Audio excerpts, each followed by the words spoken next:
తెలంగాణలో సంచలనం రేపిన phone tapping case రోజుకో కీలక మలుపు తిరుగుతోంది.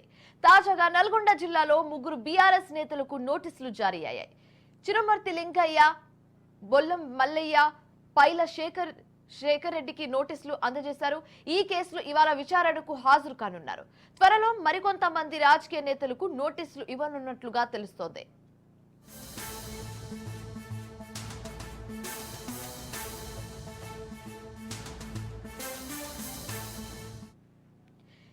తెలంగాణలో సంచలనం రేపిన ఫోన్ ట్యాపింగ్ కేసు రోజుకో కీలక మలుపు తిరుగుతోంది. తాజాగా నల్గొండ జిల్లాలో ముగ్గురు బీఆర్ఎస్ నేతలకు నోటీసులు జారీ అయ్యాయి. చిరుమర్తి లింగయ్య, బొల్లం మల్లయ్య, పైల శేఖర్ రెడ్డికి నోటీసులు అందజేశారు. ఈ కేసులో ఇవాళ విచారణకు హాజరు కానున్నారు. త్వరలో మరికొంతమందికి కూడా నోటీసులు ఇవ్వనున్నట్లుగా తెలుస్తోంది.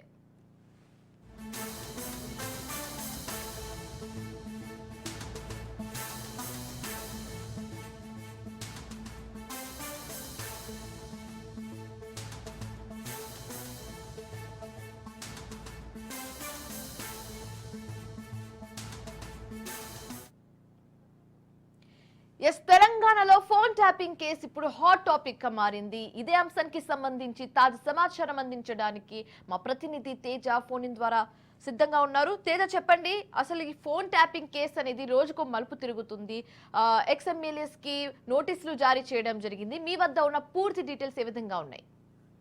శివాని, తెలంగాణ రాష్ట్రంలో అయితే మాత్రం ఈ ఫోన్ ట్యాపింగ్ వ్యవహారం అనేటువంటిది ఏ స్థాయిలో సంచలనంగా మారింది అనేటువంటిది మనం చూస్తూనే ఉన్నాం. ఇదే నేపథ్యంలో ఇప్పటికే అంటే ఫోన్ ట్యాపింగ్ కు పాల్పడ్డారు. ఇటు కొంతమంది రాజకీయ వ్యాపార ప్రముఖులతో పాటు కొంతమంది ఆ సినిమా ఇండస్ట్రీకి సంబంధించిన వారు ఫోన్లు, అదేవిధంగా కొంతమంది ఉన్నతాధికారులు ఫోన్లు కూడా ట్యాప్ చేశారు అనేటువంటి అభియోగాలు ఎదుర్కొంటున్నటువంటి నేపథ్యంలో తాజాగా అయితే మాత్రం అంటే ఇప్పటి వరకు కొంతమంది అధికారులను, అదేవిధంగా ఈ నేరాలకు అంటే ఈ విధమైనటువంటి ఫోన్ ట్యాపింగ్ కు పాల్పడినటువంటి కొంతమంది మాజీ అధికారులను వారందరినీ కూడా అదుపులోకి తీసుకున్నటువంటి పరిస్థితి చూస్తున్నాం. అయితే తాజాగా మాత్రం ఇటు ఏదైతే ఈ రాజకీయ నాయకుల్ని తొలిసారి ప్రత్యేక బృందం అయితే ఈ దర్యాప్తు బృందం అయితే విచారించబోతుంది అన్నట్లుగానే మనం ప్రధానంగా చెప్పాలి. సో మొత్తంగా అయితే ఇటు ప్రత్యేకించి ముగ్గురు నేతల పైన మాత్రం తీవ్ర ఆరోపణలు వస్తున్నాయి. అందులో కూడా ముగ్గురు కూడా ఈ నల్గొండకు చెందినటువంటి బీఆర్ఎస్ నేతలుగా కూడా వాళ్ళు ఆరోపణలు ఎదుర్కొంటున్నారు. మొత్తంగా చూస్తే చిరుమర్తి లింగయ్య, బొల్ల మల్లయ్య, అదేవిధంగా పైల శేఖర్ రెడ్డికి ఇప్పటికే సిట్టు నోటీసులు కూడా జారీ చేసినట్లుగా తెలుస్తుంది. ఇదే నేపథ్యంలో అంటే డిఎస్పీ తిరుపతన్నతో పాటు కలిసి ఫోన్ ట్యాపింగ్ కు పాల్పడినట్టుగా కూడా అభియోగాలు వస్తున్నటువంటి పరిస్థితి చెప్పాలి. ఇక ఈ కాల్ రికార్డ్స్ ఆధారంగానే సిట్ విచారణ జరుగుతుంది. మొత్తంగా ఇవాళ అయితే మాత్రం సిట్కు చిరుమర్తి లింగయ్య, నగరికల్ మాజీ ఎమ్మెల్యే చిరుమర్తి లింగయ్య హాజరవుతారు. అనంతరం చిరుమర్తి లింగయ్య తర్వాత బొల్లం మల్లయ్య, పైల శేఖర్ రెడ్డిని కూడా పిలిచేటువంటి అవకాశం అయితే కనిపిస్తుంది. అయితే ఈ ఫోన్ ట్యాపింగ్ వ్యవహారంలో తొలిసారి రాజకీయ నేతను సిట్ విచారించబోతున్నట్లుగానే మనం చెప్పాలి. శివాని, రైట్ తేజ, అయితే ఫోన్ ట్యాపింగ్ అయితే రోజుకు ఒక ట్విస్ట్ తీసుకుంటున్నట్లుగా మనం చూస్తున్నాము. చాలా వార్తల్లో కూడా మనం చూస్తూనే వచ్చాము. పలానా అంటే ఇది వరకు పోలీస్ అధికారులతో మొదలుపెట్టిన ఈ ఫోన్ ట్యాపింగ్ కేసు ఇప్పుడు మెల్లమెల్లగా ఇప్పుడు పొలిటీషియన్ లీడర్స్ వైపుకు వస్తుంది. సో నెక్స్ట్ ఎవరు అనే దాని మీద కూడా ఒక ఆసక్తి అయితే నెలకొంది జనాల్లో. సో నెక్స్ట్ ఏమంటారు, నెక్స్ట్ స్టెప్ పోలీస్ అధికారులు ఏం తీసుకోబోతున్నారు, అండ్ నెక్స్ట్ ఎవరికి నోటీసులు జారీ చేసే అవకాశాలు ఎక్కువగా కనిపిస్తున్నాయి? తేజ, తెలంగాణ ప్రభుత్వం ప్రస్తుతం కాంగ్రెస్ ప్రభుత్వం అయితే చాలా సీరియస్ గా ఉంది.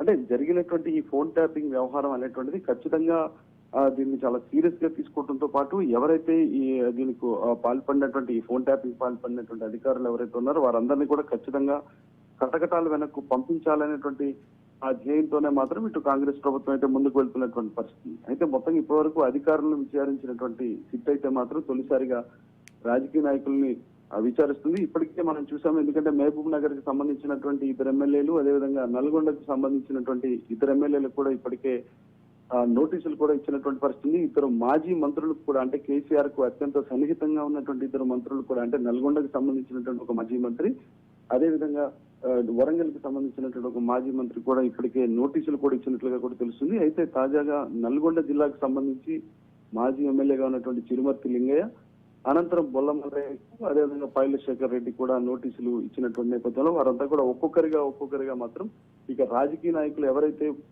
ఇటు పోలీసు అధికారులని ఇన్ఫ్లుయెన్స్ చేశారో వారందరి పైన కూడా అంటే ఈ డైరెక్ట్ గా సంబంధాలు ఎవరికైతే ఉన్నాయో ఈ ఫోన్ ట్యాపింగ్ తో సంబంధాలు ఉన్నటువంటి ప్రతి ఒక్కరిని కూడా విచారించేటువంటి అవకాశం కనిపిస్తుంది అన్నట్లుగానే మనం చెప్పాల్సి ఉంది.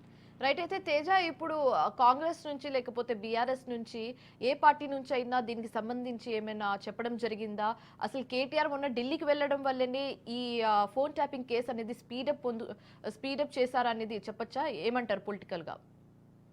ఖచ్చితంగా శివాని, ఎందుకంటే ఫోన్ ట్యాపింగ్ వ్యవహారం అనేటువంటిది చాలా సీరియస్ గా తీసుకున్నటువంటి రాష్ట్ర ప్రభుత్వం అయితే మాత్రం ఖచ్చితంగా దీన్ని త్వరగా విచారణ వేగవంతం చేయాలి. ఎవరైతే దోషులు ఉన్నారో దోషులందరికీ కూడా శిక్ష పడేలాగా చేయాలనేటువంటి ధ్యేయంతో అయితే ముందుకు వెళ్తుంది. కానీ ఇప్పటికే అమృత్ 2 వ్యవహారంలో చాలా అవినీతి జరిగింది, చాలా అవినీతి కుంభకోణం జరిగింది అనేటువంటి స్థాయిలో కేంద్రంలో ఫిర్యాదు చేయడానికి కేటీఆర్ అయితే మాత్రం, అంటే బీఆర్ఎస్ వర్కింగ్ ప్రెసిడెంట్, అదేవిధంగా బీఆర్ఎస్ ఎమ్మెల్యేగా ఉన్నటువంటి కేటీఆర్ అయితే ఢిల్లీలో ఫిర్యాదు చేయడానికి వెళ్ళినటువంటి పరిస్థితి. అంటే ఈ రెండు పరిస్థితులను చూస్తే రాజకీయంగా మాత్రం అంటే మీ తప్పులు మేము, మా తప్పులు మీరు అన్నట్లుగా ఢీ అంటే ఢీ అనేటువంటి స్థాయిలోనే ప్రస్తుతం ఇటు బీఆర్ఎస్ కాంగ్రెస్ మధ్య ఓ యుద్ధమే జరుగుతుంది, యుద్ధ వాతావరణమే నెలకొంది అనేటువంటి స్థాయిలో మాత్రం సమాజంలో ఆ విధమైనటువంటి టాక్ వినిపిస్తున్నప్పటికీ కూడా ఖచ్చితంగా ఫోన్ ట్యాపింగ్ వ్యవహారం అనేటువంటిది అస్సలు ఉపేక్షించేసేటువంటి పని కాదు. అది ఖచ్చితంగా ఒక వ్యక్తిగత యొక్క స్వేచ్ఛను, అదేవిధంగా దీనికి సంబంధించి ప్రతిపక్ష నాయకుల యొక్క ఫోన్లను కూడా ట్యాప్ చేయడం, ఒక వ్యక్తిగత భద్రతను కూడా వారు హరించలేనటువంటి స్థాయిలోనే ఖచ్చితంగా ఈ దోషులు ఎవరైనా కానీ వారందరినీ కూడా కటకటాల వెనక్కు పంపించి తీరాల్సిందే అనేటువంటి స్థాయిలో కూడా కాంగ్రెస్ ప్రభుత్వం అయితే, అంటే ప్రత్యేకించి సిట్ బృందం అయితే వీరి అందరినీ కూడా కటకటాలకు పంపించేటువంటి ప్రయత్నంలో భాగంగానే విచారణ ముమ్మరం చేసింది అన్నట్లుగానే మనం చెప్పాల్సి ఉంది. Right. Thanks for the updates Teja.